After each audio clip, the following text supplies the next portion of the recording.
Selamat datang kembali di Ruang Bebas. Bagi kalian yang baru saja berkunjung ke channel ini, perlu kalian ketahui, channel ini akan mengulas berbagai hal, mulai dari kisah, kasus, misteri, hingga tragedi yang pernah terjadi, atau bahkan sudah terkubur mati. Cerita kali ini akan menarik kita mundur ke akhir tahun 90-an. Dan kisah ini begitu menggemparkan warga Bontang kala itu. Kisah mistis ini dialami oleh Parman, seorang pedagang bakso keliling. Saat itu, belum genap seminggu dia merantau ke Bontang. Sebagai pendatang baru, Parman belum mengetahui seluk-beluk kota ini. Matahari senja sudah mulai terbenam di ufuk barat saat Parman mendorong gerobak ke arah simpang 4 Bontang Kuala. Tanpa berpikiran macam-macam, ia mengarahkan gerobak ke arah jalan menuju daerah yang kini menjadi ikon wisata itu. Tak jauh dari situ, ia melihat sebuah rumah dengan pintu terbuka. Dari dalam rumah, berpendar cahaya yang sangat redup. Di zaman itu, kondisi seperti ini terbilang normal, karena kebanyakan penduduk masih menggunakan mesin diesel sebagai sumber daya listrik. Pun tak semua rumah kebagian. Dari teras rumah, seorang perempuan melambai ke arah Parman.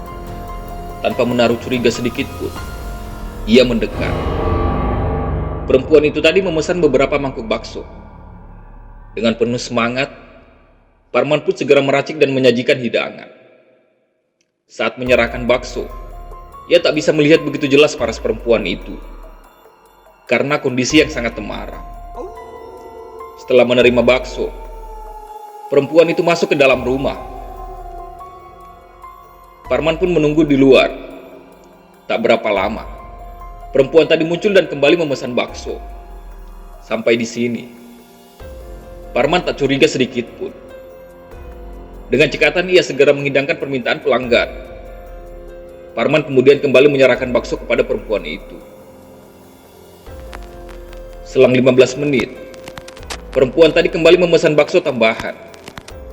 Saat ini, Parman mulai bertanya-tanya, karena ia tak merasa mendengar keramaian atau hiruk-pikuk di dalam rumah. Itu menandakan rumah dalam keadaan sepi. Kendati demikian, ia masih membuatkan bakso dan kembali menyerahkan ke perempuan itu.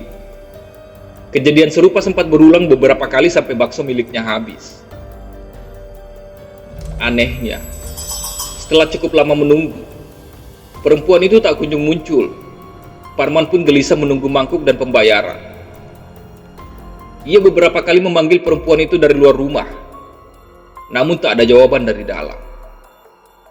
Akhirnya, ia memberanikan diri untuk masuk ke dalam rumah.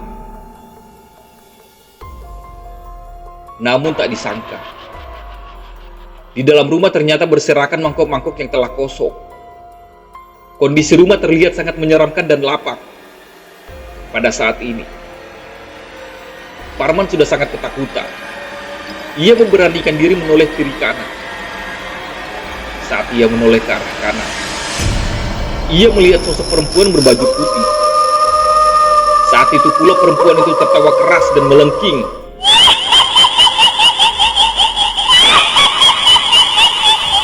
Sontak Parman pun berlari tunggang langgang. Ia berlari sekencang-kencangnya untuk menjauh dari rumah itu. Setibanya di rumah, Parman sangat shock. Ia hanya bisa menggigil ketakutan. Bahkan saat istrinya bertanya, dia tak memberikan jawaban satu kata pun. Keesokan harinya, kondisi Parman mulai sedikit stabil. Bersama beberapa orang, dia kembali ke lokasi semalam. Ternyata apa yang dilihat olehnya sangat mencengangkan. Peristiwa semalam itu terjadi di sebuah hutan lebat. Tak jauh dari situ berjejeran puluhan batu nisan. Ternyata itu adalah kuburan Bontang Kuala. Yang tak kalah mengerikan, mangkok bakso Parman berserakan di bawah pohon beringin yang berukuran sangat besar. Rupanya, pohon beringin itu adalah penampakan rumah yang dilihatnya tadi malam. Setelah cerita ini menyebar, bermunculan cerita lain. Bukan hanya Parman yang mengalami hal itu. Beberapa orang bahkan mengaku merasakan pengalaman yang hampir serupa. Sejak kisah ini menyebar, banyak supir angkot dan ojek yang enggan mengantar penumpang ke Bontang Kuala saat malam hari. Namun bukan hanya di masa silam.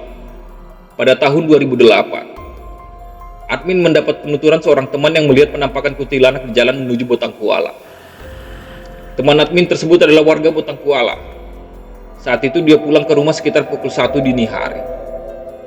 Saat memacu sepeda motornya, dia melihat bayangan putih terbang di depannya. Kemudian, terdengar suara perempuan tertawa melengking. Bayangan itu kembali muncul di arah depan. Akan tetapi, teman admin memilih untuk tak menghiraukan dan terus memacu sepeda motor hingga ke rumah. Kendati di zaman dulu banyak kisah mistis, namun di saat sekarang ini penampakan di kawasan Bontang Kuala sangat jarang, apalagi sejak menjadi lokasi wisata. Cerita ini hanyalah sebuah peristiwa yang akan menceritakan kembali dalam format cerita bergambar. Boleh percaya, boleh tidak. Bagi kalian yang pernah mengalami kejadian mistis serupa, silakan berbagi kisah di kolom komentar. Bagi kalian yang suka dengan video ini, jangan lupa like, share, and subscribe. Bantu kami agar channel ini cepat berkembang dan terus menyajikan konten menarik. Sampai jumpa di cerita selanjutnya.